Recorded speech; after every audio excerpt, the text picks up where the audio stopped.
আসতেছে এক ব্যক্তি সূরা কাহফ তেলাওয়াত করতেছিলেন, মেঘ আইসা তার ঘোড়াকে ছায়া দিতেছিল। এই মেঘ যত তেলাওয়াত করে ততই নিচের দিকে আসতেছে। হঠাৎ তার ঘোড়াটা লাফালাফি শুরু করছে। ঘোড়া কি শুরু করছে? তিনি তেলাওয়াত বন্ধ করে দিলেন। ফালাম্মা আসবাহা আতান নবী সাল্লাল্লাহু আলাইহি ওয়াসাল্লাম, সকাল হলো, নবীর কাছে আসলেন। আসার পর যাকারা যালিকা আল্লাহর নবীকে ব্যাপারটা জানাইলেন। فقال رسول الله صلى الله عليه وسلم تلك السكينة تتنزلت بالقرآن, এটা যা দেখছো এটা প্রশান্তি, কোরআনের কারণে এই প্রশান্তি এসে গিয়েছে আর তোমার ঘোড়াকে ছায়া দিয়েছে।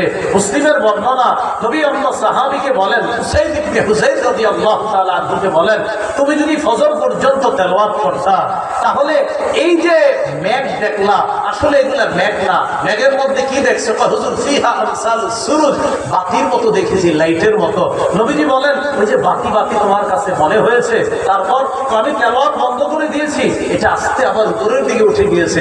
আল্লাহ নবী বলেন, তুমি যদি ফজর পর্যন্ত তেলাওয়াত করতা, এরা অবস্থান করত, এই মেঘের মধ্যে যে তুমি আলো দেখেছো, এগুলো বাতিগুলা দেখেছো, এগুলা হলো আল্লাহর ফেরেশতা। এই ফেরেশতারা প্রশান্তি নিয়ে এসেছে তোমার কোরআন তেলাওয়াত শোনার জন্য। তুমি যদি ফজর পর্যন্ত তেলাওয়াত করতা তাহলে মুসল্লি যারা নামাজে যেত তারাও তাদেরকে দেখতে পেত।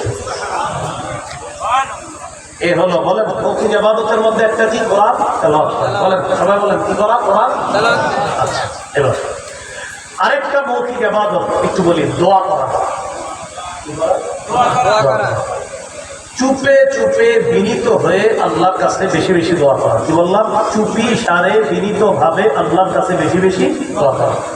সূরা আরাফের 55 নম্বর আয়াতে আল্লাহ বলেন, উদউ রাব্বাকুম তাদাররুআন ওয়া খুফিয়া, তোমরা তোমাদের রবকে ডাকো, তাদাররুআ বিনীত ভাবে, ওয়া খুফিয়া চুপি সারে তোমাদের রবকে ডাকো। জাকারিয়া নবী আল্লাহকে চুপি সারে ডেকেছেন, আল্লাহ এত পছন্দ করছে, তার ডাকাকে আল্লাহ আমাদেরকে জানিয়ে দিলেন। আর তার এই আহ্বানের কথা কোরআনের আয়াত নাজিল করে আল্লাহ এই উম্মতকে জানালেন।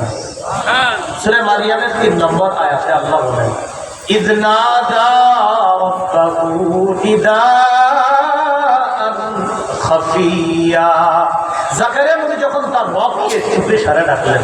মুফাসসিরিনে কেরাম বলেন, জাকারিয়া নবী রবকে চুপি সারে কেন ডাকছেন?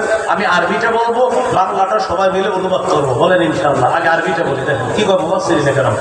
ইন্নামা আখফাহু লিআন্নাহু আহাব্বু ইলাল্লাহ, একটু বলেন জাকারিয়া নবী চুপি সারে আল্লাহকে ডাকার কারণ হলো এই, চুপি সারে আল্লাহকে ডাকা আল্লাহর কাছে অধিক পছন্দনীয় ইবাদত, আল্লাহর কাছে বেশি প্রিয়। তাই জাকারিয়া নবী চুপে চুপে আল্লাহকে ডাকে।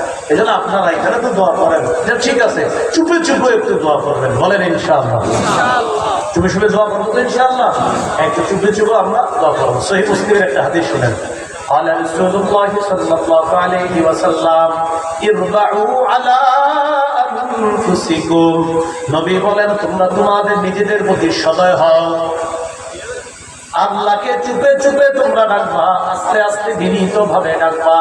فإنكم ليس تدعون أصم ولا غائبا, তোমরা এমন রবকে ডাকছো না যে রব বধির, তোমরা এমন রবকে ডাকো না যে রব অনুপস্থিত, এমন রবকে তোমরা ডাকতেছো না। তাহলে إنكم تدعون سميعا قريبا, তোমরা এমন রবকে ডাকো যে রব সবচেয়ে বেশি শোনেন আর যে রব তোমার সবচেয়ে নিকট, এই তোমাদের সাথে আছে। সাহাবায়ে কেরাম নবীর প্রশ্ন করলেন, লাম্মা সাআলু রাসূলুল্লাহ সাল্লাল্লাহু আলাইহি ওয়াসাল্লাম ফাকালু আকারীবুর রাব্বুনা ফানুনাজিহি আম বাঈদুন ফানুনাদি, সাহাবায়ে কেরাম নবীর কাছে জানতে চাইলেন, ওগো আল্লাহর নবী, আমাদের রব কি আমাদের কাছে যে তাকে আস্তে আস্তে ডাকবো, নাকি আমাদের থেকে দূরে যে তাকে জোরে জোরে ডাকবো? আবার বলছি, সাহাবায়ে কেরাম নবীর কাছে প্রশ্ন করলেন, আমাদের রব কি কাছে যে তাকে আস্তে আস্তে ডাকবো, আমাদের রব কি দূরে যে তাকে জোরে জোরে ডাকবো? এই কথা সাহাবারা নবীর জিজ্ঞাসা করলেন। আল্লাহ এই কথার জবাবে সূরা বাকারার 186 নম্বর আয়াত নাযিল করে দিয়েছে। আল্লাহ বলেন, وَإِذَا سَأَلَكَ عِبَادِي عَنِّي فَإِنِّي قَرِيبٌ أُجِيبُ دَعْوَةَ الدَّاعِ إِذَا دَعَانِ। আমার বান্দারা যখন আপনাকে আমার ব্যাপারে জিজ্ঞাসা করে, আপনি বলবেন আমি আল্লাহ তাদের অতি নিকটে।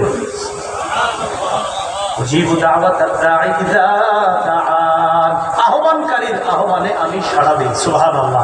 আহ্বানকারীর আহ্বানে আমি সাড়া দিই।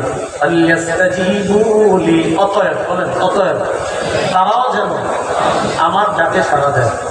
আল্লাহ বলেন, আহ্বানকারীর ডাকে আমি সাড়া দিই, অতএব তারাও যেন আমার ডাকে। আল্লাহ আমাদের সকলকে বেশি বেশি যেন দোয়া করতে পারি আল্লাহর কাছে, আল্লাহ তৌফিক দান করেন। বলেন তো, মাধ্যম হিসাবে ইবাদত কয় প্রকার? 2 নাম্বার।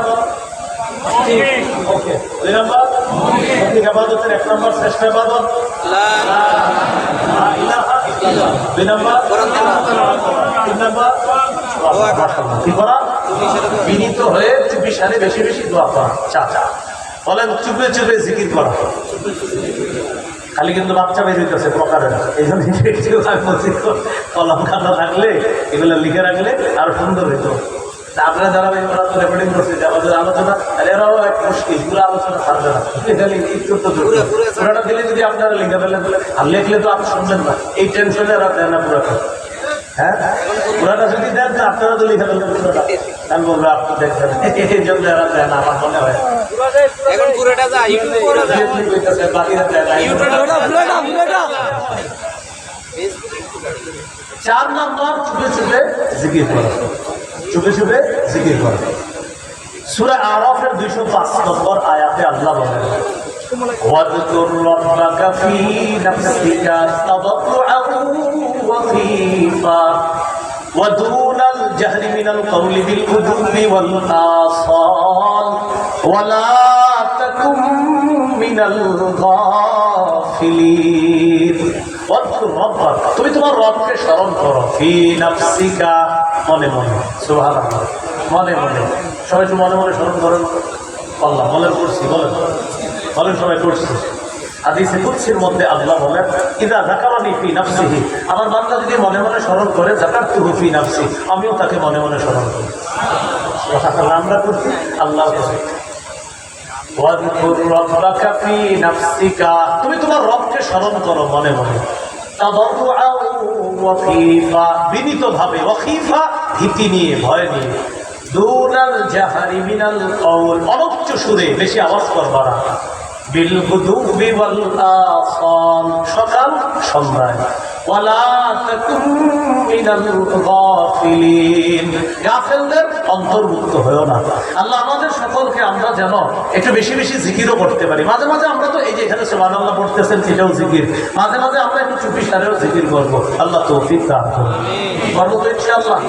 সহিহ বুখারীর 660 নম্বর হাদিসের বর্ণনা, 7 ব্যক্তিকে আরশের ছায়া তলে আল্লাহ জায়গা দিবেন। এর মধ্যে একজন, ওয়ারাজুলুন যাকারাল্লাহা খালিয়া, ওই ব্যক্তিকেও আল্লাহ আরশের ছায়া তলে জায়গা দিবেন যে নির্জনে আল্লাহকে স্মরণ করে। ফাফাদাত আইনা, ফলে তার চোখ থেকে পানি গড়িয়ে পড়ে, ফলে তার চোখ থেকে পানি গড়িয়ে পড়ে। এই যে চোখ থেকে পানি গড়িয়ে পড়ে, এই ব্যক্তিকে খুশি হয়ে কিয়ামতের মাঠে আল্লাহ আরশের ছায়া তলে জায়গা দান করবেন। দেখি আবার পড়াশোনায় লেগে যায় আমরা। মাধ্যম হিসাবে ইবাদত কয় প্রকার? 1 নম্বর আত্মিক, 2 মৌখিক ইবাদত। মৌখিক ইবাদত আবার কয় ধরনের জানলাম? 4। 1 নম্বর লা ইলাহা ইল্লাল্লাহ, 2 নম্বর কোরআন, 3 নম্বর দোয়া, 4 নম্বর আল্লাহ আমাদের সকলকে আমল করার তৌফিক দান করেন। এবার আগের আলোচনায় আসেন। 3 নম্বর প্রকারটা শারীরিক বা দৈহিক ইবাদত। শারীরিক বা দৈহিক ইবাদত কি? যেমন নামাজ, নামাজ পড়া শারীরিক ইবাদত। 17 পারার শেষ পৃষ্ঠা সূরা হজের 77-78 নম্বর আয়াতে আল্লাহ বলেন, ইয়া আইয়ুহাল্লাযীনা আমানু রুকউ, হে ঈমানদারগণ তোমরা রুকু করো, শরীর লাগে রুকু করতে, ওয়াসজুদু সিজদা করো, শরীর লাগে, ওয়া'বুদু রাব্বাকুম তোমরা তোমাদের রবের ইবাদত করো, ওয়াফআলুল খায়র তোমরা কল্যাণের কাজ বেশি বেশি করো, লাআল্লাকুম তুফলিহুন যাতে তোমরা সফলকাম হও। বলেন যাতে তোমরা সফল। তাহলে শারীরিক ইবাদত গেল কি? নামাজ। বলেন শারীরিক ইবাদত কি গেল? নামাজ। 4 নাম্বার টাকা পয়সা, আর্থিক ইবাদত। আর্থিক ইবাদত কি? দান সদকা করা, যাকাত দেওয়া, এগুলা কি ইবাদত? আর্থিক ইবাদত। অর্থের মাধ্যমে দান সদকা করা, যাকাত দেওয়া, এগুলা আর্থিক ইবাদত। রাসূলুল্লাহ সাল্লাল্লাহু আলাইহি সাল্লাম বলেন, মান আতাহুল্লাহু মালা, আল্লাহ যাকে সম্পদ দিয়েছে আর যাকাতের মালিক হয়েছে সে, ফালাম ইউআদ্দি যাকাতা, সে তার সম্পদের যাকাত দেয় নাই, মুসিলা লাহু ইয়াউমাল কিয়ামাতি শুজাআন আতরা, কিয়ামতের ময়দানে বিষধর সাপে রূপান্তরিত হবে তার সম্পদ। এই সাপ আইসা তাকে বলবে, আনা কানজুকা আনা মালুকা, আমি তোমার সেই সম্পদ, আমি তোমার সেই মাল। সহিহ মুসলিমের বর্ণনায় যাকাত না দেওয়ার কারণে তার এই যাকাতযোগ্য সম্পদকে পাপ বানানো হবে। লন্ডি করা হয় যে কাপড়, এই কাপড় যে লন্ডি করা হয় ইস্ত্রি গরম, এরকম পাপ বানানো হবে, তার কপাল, পার্শ্ব আর পিঠে শেক দেওয়া হবে। এইভাবে তাকে শেক দেওয়া হবে একদিন কিয়ামতের মাঠে। বলেন কয়দিন? বলেন সবাই কয়দিন? জাহান্নামে যাওয়ার আগে কয়দিন শাস্তি দেওয়া হবে? এই একদিনের পরিমাণ মাত্র 50,000 বছর। আমি কইরা দেখি একদিন, মাশাআল্লাহ একটু বেশি না, একটু পরে নবী কয় কাদানি দারুল 50 আলফা সানা, একদিনের পরিমাণ 50,000 বছর। আল্লাহ আমাদের সকলকে হেফাজত করেন। 5 নম্বর টাকা পয়সা আর্থিক, এটা দিয়ে একজন বলেন তো দিতে পারে হজ। হজ করতে শরীরও লাগে, অর্থও লাগে। আল্লাহ আমাদের সকলকে, যারা হজ করেছি বারবার হজ করার তৌফিক দান করেন, আর যারা হজ করি নাই তাদেরকেও আল্লাহ হজ করার তৌফিক দান। এবার সর্বশেষ একটা কথা আমরা শুনবো, হজের ব্যাপারটা একটু শুনে নিই। রাসূল সাল্লাল্লাহু আলাইহি ওয়াসাল্লাম বলেছেন, মান হাজ্জা লিল্লাহ ফালাম ইয়ারফুত ফালাম ইয়ারফাত ফালাম ইয়াফসুক রাজাআ কায়াউমিন ওয়ালাদাতহু উম্মুহু, যে ব্যক্তি হজ করলো, হজের মধ্যে অশ্লীল কাজ করলো না, কথা বললো না, সে তার দেশে প্রত্যাবর্তন করে এমন ভাবে যেন তার মা তাকে জন্ম দিয়েছে। সব ইবাদত তখনই গ্রহণ হবে যদি ইবাদতটা বিশুদ্ধ নিয়ত এবং ইখলাসের সাথে হয়। বলেন সব ইবাদত, বলেন তখনই কবুল হবে। সব ইবাদতের সওয়াব তখনই পাওয়া যাবে যদি ইবাদতটা ইখলাসের সাথে হয়, বিশুদ্ধ নিয়তের সাথে হয়। বলেন আমরা আজকে থেকে যে কোনো ইবাদতে দুটি কথা মনে রাখবো, 1 ইখলাস, 2 ইত্তিবা। বলেন যে কোনো ইবাদতে কয়টি কথা মনে রাখবো? 1 নাম্বার, 2 বলেন ইখলাস মানে ইবাদত আল্লাহর জন্য করা, ইত্তিবা মানে ইবাদত নবীজির পদ্ধতি অনুযায়ী করা। আল্লাহর জন্য ইবাদত করলে সেই ইবাদতটা হবে খাঁটি, নবীর পদ্ধতিতে ইবাদত করলে সেই ইবাদত হবে সঠিক। কি বললাম? কি বললাম?